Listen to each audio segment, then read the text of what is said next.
السلام علیکم۔ جموں کشمیر ڈیجیٹل کے ساتھ میں دانش ملک۔ اللہ رب العزت سے دعا ہے کہ پاک وطن کو دشمن کے شر سے محفوظ فرمائے، مسلم امہ میں اتحاد پیدا کرے اور اہل فلسطین پر اسرائیل کے مظالم کا خاتمہ ہو، آمین یا رب العالمین۔ بڑھتے ہیں آج کے خبرنامے کی جانب۔ وزیر اعظم محمد شہباز شریف کی زیر صدارت آج اسلام آباد میں وفاقی کابینہ کا اجلاس منعقد ہوا۔ وفاقی کابینہ کو شام کی تازہ صورتحال کے تناظر میں وہاں سے پاکستانیوں کے انخلاء کے حوالے سے بریفنگ دی گئی۔ کابینہ کو آگاہ کیا گیا کہ شام میں موجود 250 پاکستانی زائرین میں سے 79 بیروت پہنچ چکے ہیں اور جہاں سے ان کو پاکستان واپس لایا جائے گا۔ علاوہ ازیں شام میں 20 کے قریب اساتذہ اور طالب علموں میں سے 7 اساتذہ بھی بیروت پہنچ چکے ہیں۔ اجلاس کو مزید بتایا گیا کہ شام اور لبنان میں پاکستانی سفارت خانے کے حکام پاکستانیوں کی شام سے باحفاظت واپسی یقینی بنانے کے لیے ہر ممکن اقدامات اٹھا رہے ہیں۔ اجلاس میں وفاقی کابینہ نے وزارت توانائی پاور ڈویژن کی سفارش پر وغاز سے چلنے والے 8 انڈیپینڈنٹ پاور پلانٹس کے ساتھ سیٹلمنٹ معاہدوں کی منظوری دے دی ہے، جس سے عام صارفین کے لیے بجلی کی قیمت میں کمی ہوگی اور قومی خزانے کو 238 بلین روپے کا فائدہ ہوگا۔ وفاقی کابینہ نے وزارت دفاعی پیداوار کی سفارش پر ہیوی انڈسٹری ٹیکسلا کے بورڈ میں بریگیڈ عاصم بشیر وڑائچ کی بطور ممبر پروڈکشن کنٹرول تعیناتی اور وزارت انسانی حقوق کی سفارش پر نیشنل کمیشن برائے اسٹیٹس آف وومن فنڈ کے قیام کی منظوری بھی دی۔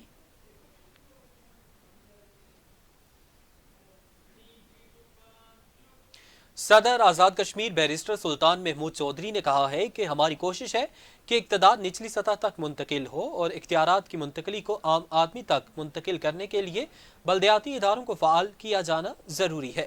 صدر آزاد کشمیر بیرسٹر سلطان محمود چودھری سے ایوان صدر کشمیر ہاؤس اسلام آباد میں آزاد کشمیر کے 10 اضلاع کے چیئرمین ضلع کونسلز کے ایک وفد نے ملاقات کی۔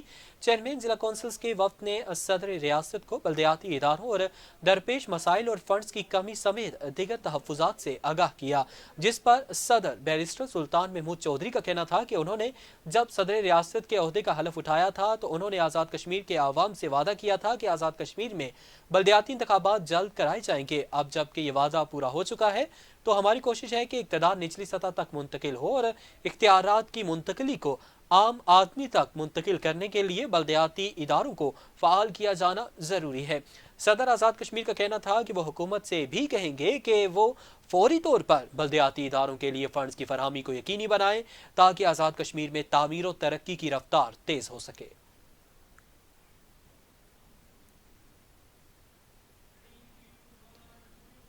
میرپور آزاد کشمیر میں انسانی حقوق کے عالمی دن کے موقع پر چوک شہیدہ میں بھارت کے خلاف بڑا احتجاجی مظاہرہ کیا گیا۔ مظاہرے میں خواتین اور طالبات سمیت شہریوں کی بڑی تعداد نے شرکت کی۔ مظاہرین نے بھارت کی جانب سے مقبوضہ کشمیر میں انسانی حقوق کی سنگین خلاف ورزیوں کی مذمت کرتے ہوئے عالمی برادری اور انسانی حقوق کی تنظیموں کو خاموشی توڑنے اور مظلوم کشمیری عوام کی حمایت میں آواز بلند کرنے کا مطالبہ کیا۔ مقررین کا کہنا تھا کہ بھارت مقبوضہ کشمیر میں انسانی حقوق کی پامالیوں اور ظلم و ستم میں ملوث ہے، جو عالمی قوانین اور انسانی حقوق کے چارٹر کی کھلی خلاف ورزی ہے۔ مظاہرین نے عالمی برادری پر زور دیا کہ مقبوضہ کشمیر میں جاری بھارتی مظالم کا نوٹس لے اور عالمی تنظیمیں کشمیری عوام کے حق خود ارادیت کے لیے فوری اور مؤثر اقدامات کریں۔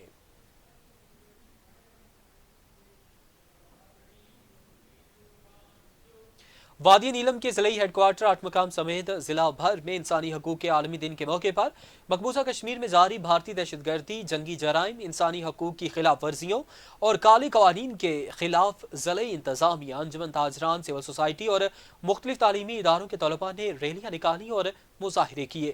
شرکائے ریلی کا اس موقع پر کہنا تھا کہ بھارت کے زیر قبضہ مقبوضہ کشمیر میں اس وقت انسانی حقوق کی بدترین خلاف ورزیاں کی جا رہی ہیں۔